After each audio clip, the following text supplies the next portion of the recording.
Salut à tous. Alors aujourd'hui je vais vous montrer comment réparer un écrou qui a cassé dans le pas de vis. Bon, comme on voit ici, moi j'ai fait la distribution, mais en remontant ma poulie, du coup j'ai mon écrou qui a carrément cassé à l'intérieur. Comme on voit ici, je ne sais pas si on le voit, j'ai fait un petit trou, un avant-trou avec une mèche très fine. Je vais essayer de vous retrouver la mèche. Voilà, j'ai fait juste un petit avant-trou, voilà. Avec cette petite mèche, j'ai comparé avec le tournevis, elle est à peine plus petite que le tournevis. Voilà. Une fois que j'ai fait un petit trou, bon, j'ai fait un petit trou d'à peu près 5 mm. J'ai enfoncé de 5 mm. Maintenant, ce que je vais faire, je vais mettre mon tournevis au niveau du trou. Avec mon marteau, je vais taper tout doucement. La caméra devant. Avec mon marteau, je vais taper tout doucement.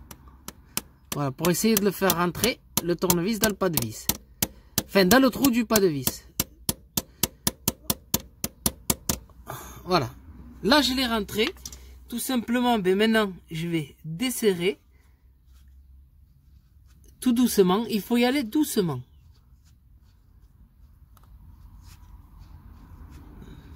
Il ne faut pas se précipiter. Ah, là, il s'est barré.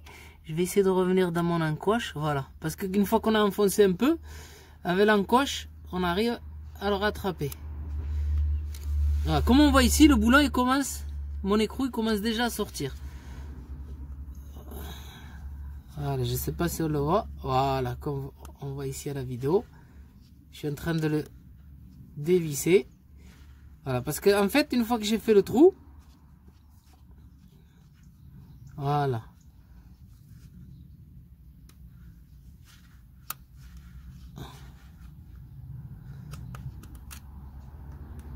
Voilà, là il est bien sorti. Et bien maintenant il me reste plus qu'à le sortir à la main. Voilà. Voilà mon écrou qui avait cassé. Tout simplement en fait, comme on voit ici, j'ai fait le petit avant-trou ici. Voilà. Avec la mèche, la perceuse. Fait avec une visseuse et une mèche, j'ai vissé, enfin j'ai vissé, j'ai percé un peu le boulon, la tête de l'écrou, comme elle avait cassé. Et ensuite, j'ai pris mon tournevis qui était à peine plus gros que la mèche, comme on voit là, j'ai enfoncé, du coup, ça m'a fait un petit plat, comme pour un tournevis plat. Et là, j'ai pu dévisser tout simplement pour pouvoir sortir mon écrou.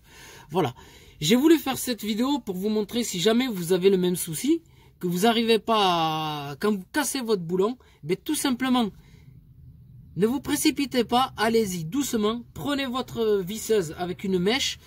Par contre, prenez une mèche très fine, n'allez pas avec une grosse mèche. Parce que si vous allez avec une grosse mèche, tout ce que vous allez faire en fait, vous risquez d'abîmer votre pas de vis, ou alors vous risquez d'abîmer tout simplement soit le pas de vis, soit vous allez abîmer l'écrou qui est directement à l'intérieur. Vous allez tout foirer et vous risquez de rien démonter.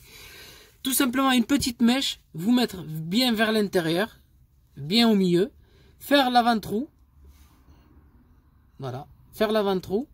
Une fois qu'on a fait l'avant-trou, je vais essayer de... Ouais, c'est pas grave, je continue là. Faire l'avant-trou, une fois qu'on a fait un petit trou, avec la mèche, parce que quand vous allez faire le petit trou, vous allez voir votre écrou, il va commencer à se visser vers l'intérieur. Essayez de pas trop forcer pour pas trop l'enfoncer, parce qu'on ne sait pas s'il y a rien à l'intérieur derrière, parce que s'il y a rien, vous risquez de faire tomber votre écrou carrément au niveau du moteur. Voilà. Une fois que vous avez fait votre petit avant-trou, pas trop profond, hein, 2-3 mm, 3 mm, allez, même pas manière d'aller à 5 mm, 3 mm. Une fois que vous avez fait les 3 mm, ben vous prenez un tournevis qui soit à peine plus large que le trou, à peine plus large que la mèche que vous avez pris. D'abord, il faut le vérifier avec la mèche. Une fois que vous l'avez pris, bien avec un marteau, vous tapez. Manière de faire un petit creux, un genre de pas de vis plat. Et là, ensuite, comme vous avez vu, regardez, je force et pourtant, regardez, je tiens et ça dévisse. Pourtant, je force. Hein. Je pourrais même vous le revisser tellement que ça tient. Voilà.